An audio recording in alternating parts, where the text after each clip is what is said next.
22 নম্বর আদালত জনাব হাসান শাহাদাত স্যারের আদালতে তেজগাঁও থানার প্রথম আলোতে আক্রমণ, ভাঙচুর, অগ্নিসংযোগ এবং চুরির যে ঘটনা ঘটেছে সেই ঘটনা সংক্রান্ত দায়ের করা মামলায় এই মামলার তদন্তে প্রাপ্ত 8 জন আসামিকে মামলার তদন্তকারী কর্মকর্তা বিজ্ঞ আদালতে উপস্থাপন করে প্রত্যেকের 7 দিন করে রিমান্ড প্রার্থনা করেন।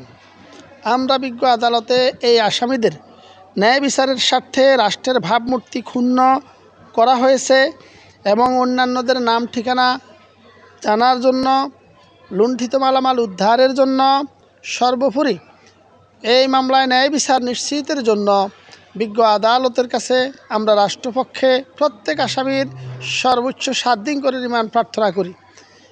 আসামিপক্ষ তাদের আইনজীবীর মাধ্যমে রিমান্ড বাতিলপূর্বক জামিনের প্রার্থনা করেন। বিজ্ঞ আদালত উভয় পক্ষের শুনানি শ্রবণান্তে সন্তুষ্ট হয়ে এই আসামিদেরকে 2 দিন করে রিমান্ড প্রার্থনা মঞ্জুর করেন। আসলে আসামিপক্ষ সাবমিশনে বলেছে কেউ ফেসবুকে স্ট্যাটাস দিয়েছে, আবার কেউ ওখান থেকে লাইভ করেছে। তো যারা লাইভ করেছে তাদের ব্যাপারে আমরা সাবমিশনে বলেছি যে প্রত্যেকটা ব্যক্তিই ওই স্পটে উপস্থিত ছিল, উপস্থিত থেকেই তারা লাইভ করেছে।